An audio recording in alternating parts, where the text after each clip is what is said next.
how many classes do we have? Classes in the size of the classes first. We have over how many?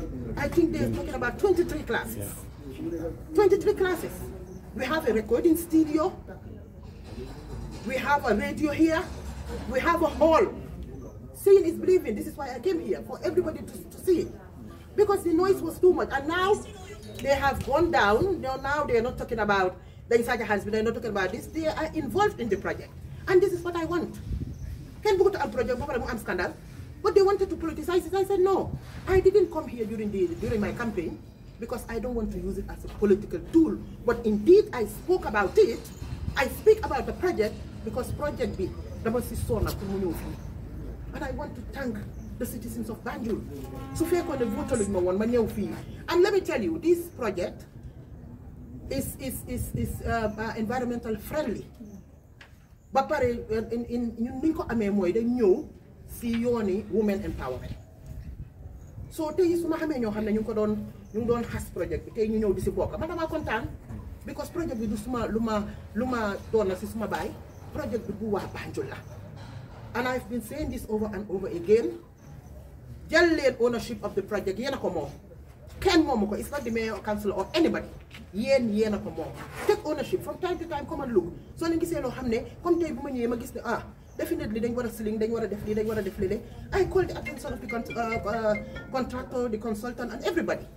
And the steering committee are also with me to say, hey, go back to the drawing board and understand that you want to use Lee. I need light. So we need to have the ceilings there, and it's going to happen. So and then we will have a landscaping 𝒉𝒕𝒕𝒑𝒑𝒑, as you hear, tender nenko, and then we have the gym, then you're gym fee. Yes, it's true. I am so busy. Man, suma role moy, madam inti.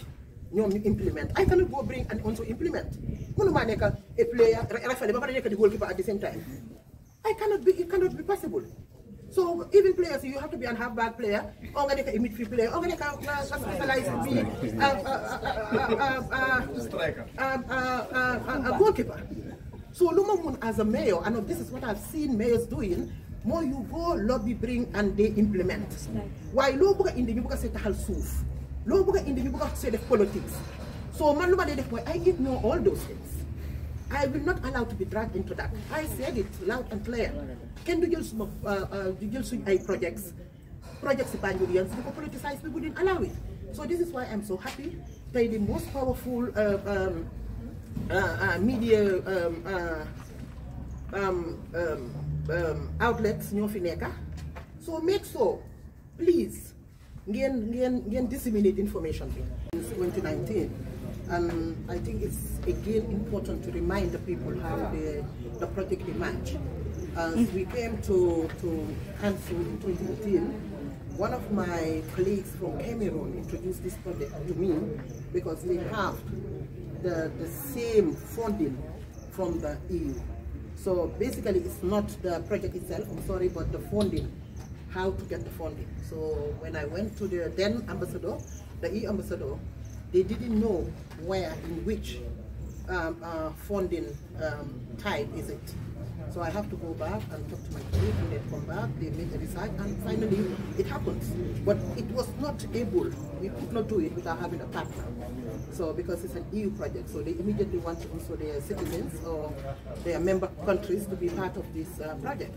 So this is how we involved Austin. So along the way, the project is ongoing. As you can see, the project is not a small project. It's a very big project. So of course we have our ups and downs, and many of you, I didn't want to go back there, but it's very, very important to say this because transparency is important. Many have been saying it may have been such a high he may have stolen the money, the EU project cannot go, blah blah. But I can tell you, and with confident that the EU project has, BCC has absolutely not misused or mismanaged any funding from the project.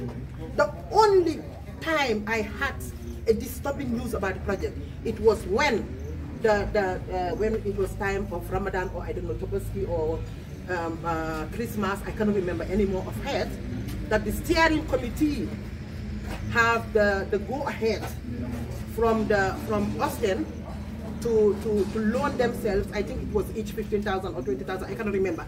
And combined together, it was about $200,000 or less than $300,000. And the project is €3 million. €3 million times by 7, that is $210 million. So for God's sake, you cannot come and hold them responsible for 300,000. Which if I knew that before, I could have said no, it's not going to happen. But it went directly from the steering committee to Belgium, and they said yes. So now, because they also have their own politics, or they want to hijack the project, I said no, it's not going to happen. So they use this as a collateral to say, okay, project we move to them because then and it's not true. I want to say this very clearly. Today, today, you will see them. Now why Banjul ham lan mo nekk di xew fii ñoom nag gërëm naa leen sant naa leen di leen wan ne let them be part of this project seen boss la. The future lies in the hands of the youths. Te fu mu nekk nii dama si xar suma tànk tubé yi pour gis ne the youth of Banjul and by extension Gambia dañoo move kan duñu téye. You cannot hijack us because of politics. Loolu duñ ko nangu. It's not going to happen because suñ bàyyi si youth si gannaaw rek then we have a serious problem. Empower because unless and until you are not a wise leader, then you don't understand why so every day da nga am def +1 di nga xamne hop xalé yi ñoy mag suma gisé tay suma dom bi jigen mu mag be bu gadé dama di tit man suma xolé suma bop sétu bi dama dé wone ki du man because it's things like sometimes I feel like I'm eating why suma xolé suma bop ci télé bi dama di tit. So we invest as much as possible in youth, and this is what we are doing. I will invite you also in the near future. Get them say to Kampama School, learning for Sampa, the Youth for Excellence. Get say it learning for deaf. I am not a politician. Ko hamne dama bull of the one, bull of the one. No, how will be? Suma de me be ma defal ko be tek ko stable. Ma o journalist ñu sé parce que olof ñay mëna gis bokku ci. You go to Crab Island fi nga xamne the mental people fa lañ neko. Demal seet naka lañ fa ceñé. And I want to take this opportunity to thank works very well. So them lañ say fofu lan lañ fa def. And then again, bu leen defaté légui dem seet suñ building bi SBD. Légui tay ñu faatu ko ci du yagati sax. So it's very, very important. Go out and look. Hold us accountable. So ko defé ñu tamit dafa mëna tax ñu gëna def lu bari. Ma santa contractor bi, santa the steering committee, the director of planning and everybody ko xamne mu ngi contribute very well si project bi. So if I invite you here again in December, yeen ci sa bopa keep your records, and December di ngeen gis lan mo xew di ngeen xamne ñun amuñ ben jot ñu job buñ am rek moy ñu make sure you better the life of Banjulians and by extension the Gambians, because du ñakut ne wa Banjul rek ñoy ñëw benefit from fee. So thank you so very much. So Balanga dem, can you just tell us your impression, because you have gone around the facility? I said I'm very impressed. I am very, very impressed. So and this is why I said come back December. And you said development nakala deme.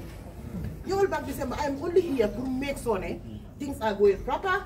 To make sure liñ buga mu ngi am nañ suñ toilets so xamne disabilities yi friendly la. Am nañ suñ classes yoo xam ne disabilities yi dinañ fa mën a eeg duñ soona am nañ wana ki the same thing mu mel noonu am nañ so pour gis the progress of the project loolu moo ma fi teg, because some people are just sitting there ñoom xamuñ lan moo fi xew sax mayor bi lekk na xaalis. I wish I could take all those millions to deposit my big post. Salaamaaleykum. Thank you. So we will have to have a contractor. Sorry? Wow.